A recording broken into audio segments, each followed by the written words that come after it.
Este es el primer video correspondiente al tema tirantes de hormigón armado. El mismo complementa pero no sustituye a la lectura del fascículo de teoría correspondiente. Las solicitaciones puras se encuentran raramente en las estructuras reales. Sin embargo, el análisis de la tracción pura resulta muy útil desde el punto de vista didáctico porque permite comprender muchos de los fenómenos, tales como la fisuración, que luego se presentarán con más complejidad en otro tipo de solicitaciones. En forma genérica, se dice que una pieza está sometida a una solicitación de tracción simple cuando dicha solicitación produce la separación relativa de las secciones normales al eje, desplazándolas paralelamente a sí mismas.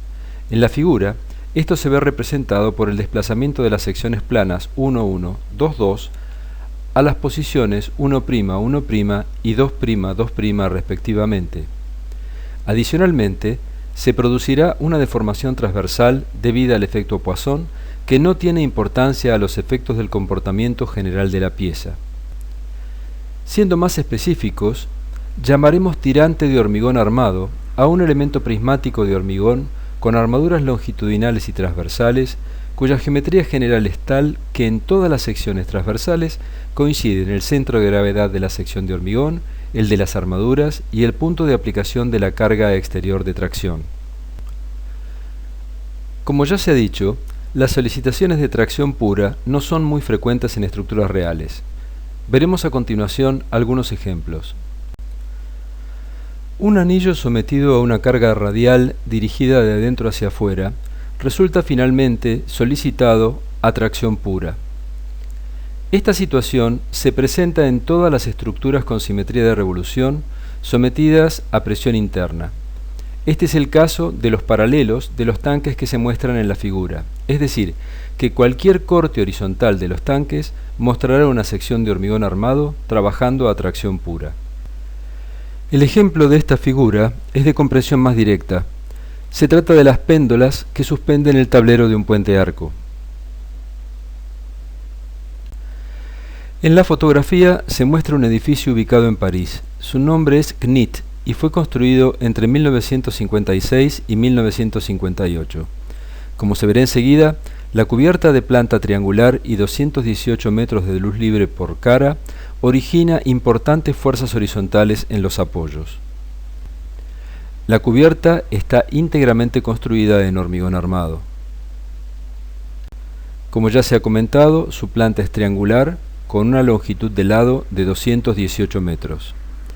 Intuitivamente se observa la tendencia a abrirse que tiene cada uno de los arcos que conforman las caras. Las fundaciones no son aptas para resistir empujes, por lo que el proyectista decidió ubicar tensores sobre cada una de las caras. Para ganar espacio interior, estos tensores se hicieron con alineación quebrada, dando lugar a tres elementos traccionados de hormigón armado. Los tramos AB y BC conforman el tirante principal, mientras que el tramo BD es un pilote trabajando a tracción que toma la fuerza generada en el quiebre del tirante principal. Se muestran aquí dos imágenes correspondientes al viaducto de Sillan, ubicado en Francia. Este puente tiene dos características singulares. Una de ellas es que las almas de las superestructuras en forma de cajón están constituidas por reticulados de barras de hormigón armado. Estas barras pueden trabajar como tirantes o como columnas, dependiendo de los estados de carga. La segunda característica singular es que el pretensado longitudinal corre en el interior del cajón virtual, dado que no existen almas llenas donde disponer las vainas de los elementos tensores. Veremos a continuación el comportamiento experimental de tres elementos: un prisma de hormigón simple, una barra de acero y un tirante de hormigón armado que tiene igual geometría y materiales que el prisma de hormigón simple y que posee en su interior una barra igual a la del ensayo anterior. El comportamiento del prisma de hormigón simple muestra un diagrama prácticamente lineal hasta la rotura. La rotura se produce con la primera fisura para una deformación específica muy pequeña, del orden de 0.1 a 0.15 por 1000. Se trata de una rotura frágil. La carga de rotura se obtiene como el producto del área del prisma A sub C por la resistencia a rotura por tracción del hormigón FCT. Como idealización, puede aceptarse que el comportamiento de la barra de acero es lineal hasta alcanzar la tensión de influencia y que la carga de rotura se obtiene como producto del área de la barra A sub S por la tensión de fluencia del acero Fi. La deformación específica de rotura suele encontrarse por encima del 60 por 1000. Se trata de una rotura dúctil y el diagrama final puede suponerse a los fines prácticos como bilineal. La carga sobre el tirante de hormigón armado se aplica en los extremos de la barra de acero. Observando el diagrama y lo que ocurre durante el ensayo, se aprecia que la carga de fisuración y la rigidez del tirante son ligeramente superiores a las correspondientes al prisma de hormigón simple. La primera fisura produce una caída importante en la rigidez. Con el aumento de la carga aparecen nuevas fisuras que producen sucesivas caídas en la rigidez del tirante. La rotura se produce en coincidencia con una fisura o en uno de los extremos para una carga igual a la que produce la rotura de la barra de acero. La rotura se produce con el tirante fisurado y con deformaciones significativas, por lo que se trata de un caso de rotura con aviso y dúctil. Veremos ahora un ensayo virtual de un tirante de hormigón armado, siguiendo la evolución de las tensiones tanto en el hormigón como en el acero. Partimos de un tirante descargado y sin fisuras previas. El primer escalón de cargas se realiza hasta llegar a un tercio de la carga de fisuración. Tanto el hormigón como el acero están tomando tensiones. El hormigón presenta una tensión de tracción nula en los extremos para luego ir creciendo por acción de la adherencia. En forma opuesta, el acero presenta tensión máxima en los extremos para ir decreciendo al ir transfiriendo por adherencia parte de su fuerza hacia el hormigón. El segundo escalón de cargas llega a 2/3 de la carga de fisuración. El comportamiento es lineal. Se observa un crecimiento en las tensiones de ambos materiales. Se llega a la carga de fisuración. Se produce un brusco aumento de tensión en el acero en la sección en la que se encuentra la fisura. Su tensión pasa a ser igual a la del acero en los extremos del tirante. Contrariamente, las tensiones en el hormigón pasan a ser nulas en coincidencia con la fisura. A ambos lados de la fisura y en ambos materiales se observa una variación de tensiones normales debidas a las tensiones de adherencia y, a una distancia suficientemente grande, las tensiones normales se hacen constantes. Un pequeño incremento de carga da lugar a la aparición de la segunda fisura y a la apertura del existente.